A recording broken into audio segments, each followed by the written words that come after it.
সুপ্রিয় দর্শক, আপনারা দেখেন এইভাবে মনু মিয়া পুরো রাস্তা পানি সরাচ্ছে। আচ্ছা মুরব্বী, এই যে আমি দেখলাম আপনি পুরো রাস্তায় ভেবে পানি সরাচ্ছেন, হ্যাঁ মানুষের সুবিধার জন্য আর কি, উপকারের জন্য। তো এই রাস্তাটা কি পুরোটাই এভাবে আপনি কাজ করতেছেন? পুরোটাই ভাবে কাজ করতেছে। কেউ কি আপনাকে কোনো অর্থ বা টাকা পয়সা দিচ্ছে কিনা? না, জি না, দিচ্ছে না। না, জি না। ও আচ্ছা, তাহলে আপনি মানুষের সুবিধার জন্য এই কাজটা করতেছেন। তা আপনি কি চান আসলে? আমি রাস্তাটা হইতে ভালো হইতো আর কি। ও আচ্ছা আচ্ছা, ঠিক আছে, অসংখ্য ধন্যবাদ আপনাকে। উনি আমাদের যে মনু ভাই, বাক্সিমুলের গ্রামের কৃতি সন্তান, আমাকে বলতে হবে। হ্যাঁ, দেখো দেখো কি করি। এই যে দেখেন যে এই রাস্তাটা যে বেহাল দশা, রেল লাইনের পাশ গেছে, দেখেন উনি কত সুন্দর করে গর্ত করে একটু পানিটা সরাই দিছে। এরকম কাজ যদি সবাই করতো দেশের জন্য, আমি আপনাদের কাছে আকুল আবেদন করবো যেন অন্ততপক্ষে এগুলো শেয়ার করেন, হ্যাঁ, আর প্রশাসনের দৃষ্টি আকর্ষণ করবেন সবাই, ঠিক আছে? এই জায়গাটার অবস্থা একবারে খারাপ, কিন্তু দেখেন দেখেন বুরচুং থেকে কালীপুরের রাস্তায় পুরো রাস্তার কিন্তু বেহাল দশা।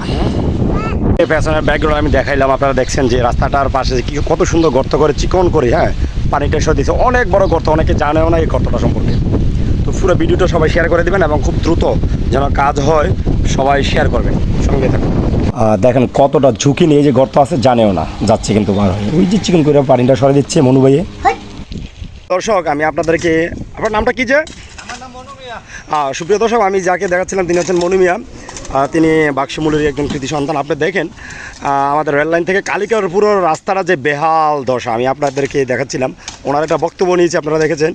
এই পুরো রাস্তায় বড় বড় গর্তগুলো যেখানে তৈরি হয়েছে, অনেকে জানে না যে এটি বড় বড় গর্ত না ছোটো গর্ত, গাড়ি যাবে নাকি না যাবে, মানুষ দাঁড়ায় থাকে। হ্যাঁ, তো আসলেই ওনার সাথে কথা বলে আমি জানতে পারলাম যে উনি নিজের স্বইচ্ছা, হ্যাঁ, এই রাস্তার পাশ থেকে যে পানি সরানোর জন্য ছোটো ছোটো ড্রেন করে দিচ্ছে, আপনারা দেখতে পারতেছেন, এবং মানুষের সুবিধার্থে কিন্তু উনি কাজ করতেছে। তো ওনার একটা ইচ্ছা ছিল যে এই কাজটা তো করতেছে, যে রাস্তাটা যেন খুব দ্রুত হয়ে যায়, মানুষ যেন ভালোভাবে চলাফেরা করতে পারে, উনি এই ইচ্ছাটা পোষণ করেছেন। তো আপনারা দেখতে থাকুন, সঙ্গে থাকুন হ্যালো ভিপলের। আমার সাথে ছোটো বাচ্চাটা ছিল, ওর সাথে কথা বলতেছিল মনু ভাই। করেন ইনশাল্লাহ, দেখবেন এটা আমি ইয়ে করার মাত্র। হ্যাঁ, আপনারা দেখেন যে সিএনজিগুলো যা আসে অনেক কষ্ট করে, খুব খারাপ লাগার বিষয়। আপনি দেখছেন অনেক অ্যাক্সিডেন্ট দেওয়া হরহর করছে এই রাস্তা, প্রশাসনের দৃষ্টি আকর্ষণ করছে সবাই। এই জায়গাটা হচ্ছে রেল লাইনের একটু পশ্চিম দিকে জায়গাটা, দেখেন অবস্থা, এই জায়গাটার অবস্থা দেখেন কত বড় গর্ত দিয়ে রয়েছে, কত কষ্ট।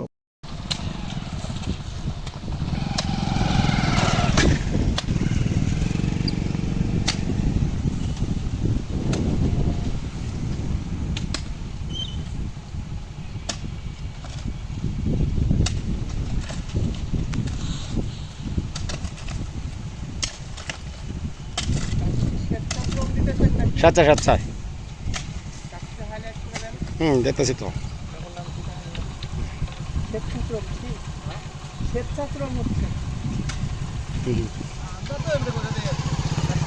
আচ্ছা।